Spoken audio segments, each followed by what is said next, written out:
Welcome to my channel. இன்றைக்கி பார்த்தீங்கன்னா morning 6:30 தான் நம்மளோட பிரேக்ஃபாஸ்ட்டு தான் பார்க்க போகிறோம்.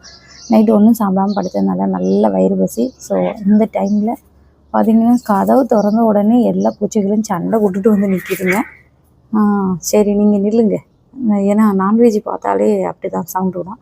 ஸோ என்ன ரெசிபி அப்படின்னா லிவர் தான் வாங்கியிருந்தேன். இந்த லிவரை 2-3 தடவை கழுவிட்டேன். இப்போ வந்து என்ன பண்ணேன்னா உப்பும் நான் வந்து லெமனும் போட்டு கொஞ்சம் வந்து என்ன பண்ணியிருக்கேன்னா ஊற வச்சுருக்கேன். ஏன்னா எப்போவுமே பார்த்துக்கோங்க, சிக்கன், மட்டன், மீட்டு, பீஃப் எது செஞ்சாலுமே கொஞ்சம் லெமன் ஜூஸும் சால்ட்டும் வச்சு கழுவிட்டேன்னா அதோட ஸ்மெல் வந்து போயிடும். அதுக்காக தான். ஸோ இது வந்து கழுவிட்டு நம்ம இப்போ பார்த்திங்கன்னா லிவரை கழுவிட்டு நம்ம வந்து சட்டியை வந்து என்ன பண்ணியிருக்கோம், எண்ணெய் ஊற்றிட்டு நம்ம ஸ்பைசஸ் எல்லாத்தையும் ஆட் பண்ணிவிட்டு முதல்ல பச்சை மிளகாவை நீளமாக கீறிருக்கு. ஸோ அதை ஆட் பண்ணதுக்கப்புறம் ஆனியனையும் சேர்த்துட்டு இஞ்சி பூண்டு விழுதையும் நம்ம சேர்க்க போகிறோம். இந்த இஞ்சி பூண்டு இதெல்லாம் சேர்த்ததுக்கப்புறம் நம்ம கொஞ்சம் என்ன பண்ணியிருக்கோன்னா உப்பு சேர்த்து வதக்கியிருக்கோம். எப்போவுமே நம்ம வந்து மண்சட்டியில் மீன், லிவர் கறி, அப்புறம் குடல் கறி இதெல்லாம் வைக்கும்போது நல்ல ஒரு சத்து கிடைக்கும். மண்சட்டியில் உள்ள இரும்பு சத்துகள், அதுக்கப்புறம் பார்த்திங்கன்னா நிறைய விட்டமின்ஸ் எல்லாம் இருக்குது. அப்புறம் நம்ம உடம்புக்கு ரொம்ப குளிர்ச்சியும் தரும் அது.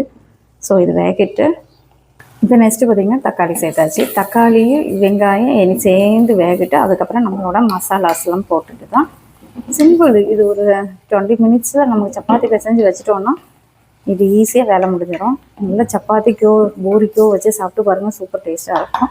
ஸோ இது வேகிட்டு பார்த்திங்கன்னா மசாலா அப்படின்னா சிக்கன் மசாலாவும் மஞ்சள் பொடி, கரம் மசாலா இவ்வளோ தான். சிலவங்க மஞ்சள் பொடி, மல்லிப்பொடி, சில்லி பவுடர்லாம் போடுவாங்க. நமக்கு அதெல்லாம் செட் ஆகாது. நமக்கு கொஞ்சம் கறி டேஸ்ட்டில் வேணும் அப்படிங்கிறதுக்காக என்ன பண்ணியிருக்கேன்னா இந்த மாதிரி சிக்கன் மசாலா, கரம் மசாலா போட்டாலே நல்ல மணமாக இருக்கும். அது மாதிரி நான் வந்து ஆச்சியோட இல்லாட்டா பேபி மசாலா இல்லாட்டா ஆச்சி தான் எனக்கு ரொம்ப பிடிக்கும். இந்த டைமில் நான் சுடு தண்ணி வச்சுருக்கேன் பார்த்திங்கன்னா, அந்த சுடு தண்ணி தான் யூஸ் பண்ணணும். பச்சை தண்ணியில் கொஞ்சம் அப்படியே வேகட்டு இப்போ மசாலா எல்லாம் வேகிட்டு அந்த உள்ளியோடு சேர்ந்து அதுக்கப்புறம் நம்ம லிவரை போடுறோம். பார்த்திங்கன்னா ஒரு கொதி வந்ததுக்கப்புறம் நம்ம வந்து நம்ம கழுகி வச்சுருந்த லிவரை ஆட் பண்ண போகிறோம். எப்போவுமே லிவரு, மீட்டு, ஃபிஷ்ஷு கூட நான் வந்து உப்பும் இப்போ பெரிய உப்பு இருக்குதுல்ல, அதை வச்சு நான் என்ன பண்ணுவேன், வாஷ் பண்ணிட்டு தான் போடுவோம். அதனால எந்த ஒரு நம்ம மீட்டு இறைச்சி ஐட்டம்ஸ்லாம் இருந்துச்சுன்னா கொஞ்சம் லெமன் யூஸ் பண்ணுங்கள். அதில் இருக்க ஸ்மெல் வந்து போயிடும். அப்போ தான் நமக்கும் நல்லது இல்லை, ஹெல்த்தியாகவும் இருக்கும். சிலது நான் மஞ்சள் பொடியெல்லாம் போட்டு வருவேன், ஏன்னா ஆன்டிசெப்டிக். ஸோ அப்படி கழுவும் போது அதுவும் நல்லா டேஸ்ட்டாக தான் இருக்கும். ஸோ அந்த மாதிரி ஃபாலோ பண்ணுங்கள். நிறைய டிப்ஸ் நான் தரேன். இப்போ ஆல்ரெடி ஒரு வீடியோ போட்டிருப்பேன், நம்மளோட ஃப்ரிட்ஜில் வந்து ஸ்டோர் பண்ணி வைக்கிற திங்ஸ் வந்து எப்படி அப்படின்னு சொல்லிட்டு மல்லி, புதினா, கருவேப்பிலை இதெல்லாம் நம்ம பிளாக் கலர் ஆகிட்டுன்னு தூர போடுவோம் பார்த்திங்களா, அப்படி போடாமல் இருக்கிறதுக்காக நம்ம என்னெல்லாம் போய் டிப்ஸ்ன்னு சொல்லிட்டு சொல்லி கொடுத்துருக்கேன். ஸோ அதை பாருங்கள், என்னோடய வீடியோஸை ஃபாலோ பண்ணுங்கள். சரி, இது கொதிக்கிட்டு இனி பார்த்திங்கன்னா ஆல்மோஸ்ட் கறி வந்து இது லிவர் வந்து 5 நிமிஷம் தான், இவ்வளோ தான் கறி. இனி வந்து காஃபி வந்து நான் தண்ணி வச்சாச்சு. சப்பாத்தி வந்து தேய்ச்சி வச்சுட்டு இனி சுட்டா இது வந்து ரொம்ப டேஸ்ட்டாக இருக்கும்.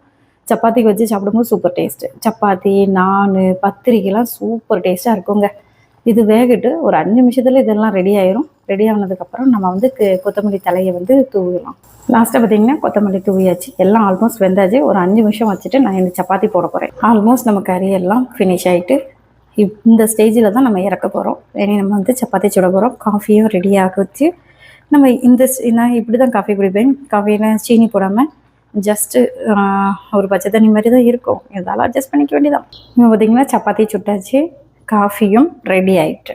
இப்போ இதை வந்து மார்னிங் பிரேக்ஃபாஸ்ட்டுக்கு, எப்போவுமே மார்னிங் பிரேக்ஃபாஸ்ட்டில் ஒரு ஹெல்த்தியான ஐட்டமாக எடுக்கணும். குக்கும்பர் நான் ஆல்ரெடி காலையில் ஒரு குக்கும்பர் எப்படியே நான் சேர்த்துருவேன். ஏன்னா ரொம்ப நல்லது குக்கும்பரு. நம்ம குக்கும்பரோ இல்லாட்டா 2 முட்டையோ வேக வச்சதும் ஒரு சப்பாத்தியை வச்சு சாப்பிட்டு பாருங்கள், சூப்பராக இருக்கும்.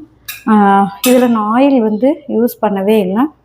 ஆயில் யூஸ் பண்ணாமல் தான் நான் சேர்க்குறேன். இப்படி யூஸ் பண்ணுங்கள், வந்துடும். ஸோ இப்படி வச்சு நம்மளோட பிரேக்ஃபாஸ்ட்டை காலையில் முடிக்கலாம். எப்போவுமே வெள்ளரிக்காய் சாப்பிட்றது, 2 முட்டையாவது காலையில் சாப்பிட்றது ரொம்ப நல்லது. ஸோ நான் வெள்ளரிக்காய் நிறைய எடுத்துக்கிறேன். ரொம்ப நாள் வச்சு சப்பாத்தி சுட்டு, அதனால தான் சப்பாத்தி இன்றைக்கி கறியும் வச்சேன். இதுமாரி வேறு வீடியோஸோடு நான் உங்களை வந்து பார்க்குறேன். Bye bye, take care.